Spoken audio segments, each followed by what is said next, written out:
Membicarakan berkaitan dengan meta model simplify. Apa meta model simplify? Meta model adalah sebuah teknik bertanya yang tujuannya untuk menggali informasi yang lebih dalam. Karena kita tahu banyak orang ketika terjadi percakapan, dia menyampaikan satu buah statement tertentu yang tidak digali lagi dan orang itu langsung so tahu dan memberikan penebakan atau memperkatakan sesuatu berdasarkan sudut pandang dia.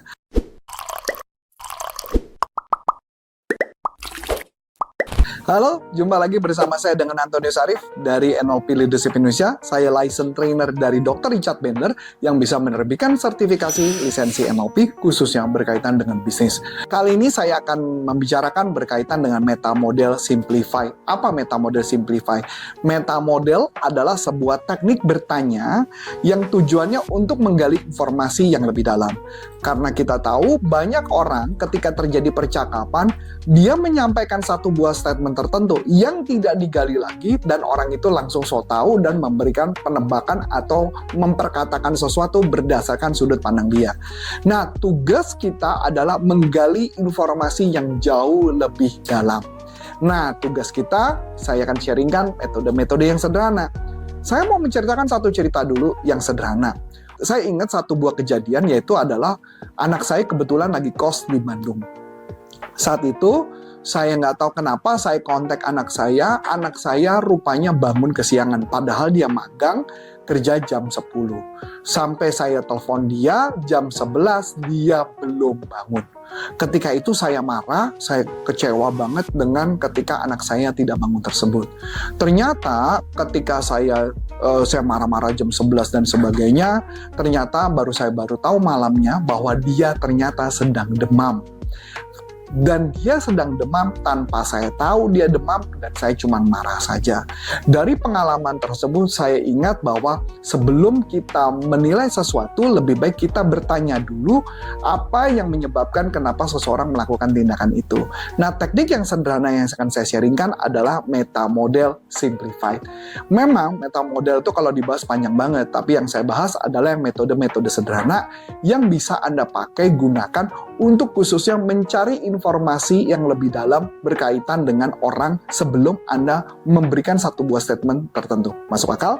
Yuk kita saksikan. Yang pertama adalah setiap ada pertanyaan, ini adalah kita menggunakan pertanyaan bagaimana, apa, kapan, di mana, siapa spesifiknya. Kapan kita menggunakan pertanyaan bagaimana, apa, kapan, di mana, siapa spesifiknya? Pada saat kondisinya adalah pertanyaan ini sangat membantu Anda untuk menemukan yang generalisasi atau bahasa Indonesia ada istilah umumisasi gitu ya. Sesuatu yang dibuat umum. Misalnya, saya mengatakan anak saya malas gitu ya, karena saya berasumsi dia malas, padahal bukan malas, padahal dia lagi sakit. Jadi saya melakukan generalisasi dan mencari fakta yang sesungguhnya sehingga membantu kita untuk menemukan apa yang sesungguhnya di kepala mereka. Contohnya, saya nggak merasa perlu barang ini, kita bisa tanya apa spesifiknya yang dimaksud dengan barang ini. Dengan tujuan, begitu juga kalau anak saya sakit, kita bisa tanya, jangan tanya kenapa kamu tidak langsung bangun kerja atau kenapa kamu tidak langsung bekerja. Kita tanya, ada apa yang membuat kamu belum langsung bekerja? Mungkin dia bisa mengatakan, aku lagi demam, Pak. Nah, ini gambarannya. Ini yang bisa digunakan. Yang pertama. Yang kedua adalah kata siapa dan menurut siapa. Pertanyaan ini bisa dipakai khususnya adalah pertanyaan ini membantu seseorang yang menganggap sebagai fakta sehingga dia menyadari bahwa ini bukan sekedar opini. Jadi kita perlu tahu, ini opini dia atau ini benar-benar orang yang tertentu yang ngomong. Misalkan dia ngomong, dia tidak suka dengan saya. Kita bisa tanya, kata siapa dia tidak suka dengan kamu? Atau misalkan mengatakan, bos itu nggak suka dengan saya. Kita bisa tanya, kata siapa bos itu tidak suka dengan Anda? Dengan seperti ini kita bisa tahu bahwa ini fakta atau cuma sekedar opini. Kebanyakan manusia atau problem karena kita fokusnya di opini saja. Masuk akal? Kita masuk yang ketiga. Semua orang selalu tidak pernah, tak satu pun, semuanya, tak seorang pun. Kata-kata yang muncul karena terlalu mengeneralisasi sehingga berlebihan ya. Misalkan mengatakan, saya kamu selalu membuat saya marah. Itu generalisasi kan gitu ya. Dan kata-kata munculnya adalah kata selalu, tidak pernah, tak seorang pun. Jadi contoh yang bisa kita pakai kalau ngadapin orang, kamu selalu mengecewakan saya. Kita bisa tanya, ya, tidak, apakah benar selalu saya mengecewakan Anda? Kita bisa tanya. Itu secara detail, ya. Nah, itu yang ketiga. Yang keempat adalah menggunakan pertanyaan, apa yang Anda maksudkan dengan itu? Kita bisa tanya tujuan pertanyaan di atas untuk mengklarifikasi apa yang orang pikirkan bisa jadi karena pemberian makna berlebihan atau yang disebut distorsi. Karena penempelan makna, dia berpikir lebay tertentu. Misalkan, saya bisa mati karena ini. Kita bisa tanya, apa yang dimaksud dengan mati? Karena dengan pertanyaan itu, maka ini kita bisa memisahkan antara distorsi-distorsi pemikiran. Bisa juga dia mengatakan, dia benci sama saya. Kita bisa tanya, apa yang dimaksudkan dengan benci? Hati saya hancur berkeping-keping. Saya bisa tanya, apa yang dimaksud dengan hancur berkeping-keping?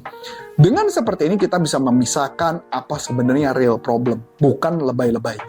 Masuk akal kan? Berikutnya adalah dibandingkan dengan siapa atau dibandingkan dengan apa. Kapan menggunakannya? Orang-orang senang membatasi kemampuan dirinya sehingga kita membuka pikiran bahwa masih ada kemungkinan untuk melakukannya. Jadi kita mesti melihat ada possibility nggak supaya dia bisa lebih berdaya. Contoh, saya ini nggak pintar. Kita bisa tanya, dibandingkan dengan siapa Anda tidak pintar? Anda mengatakan Anda tidak pintar, dibandingkan dengan siapa?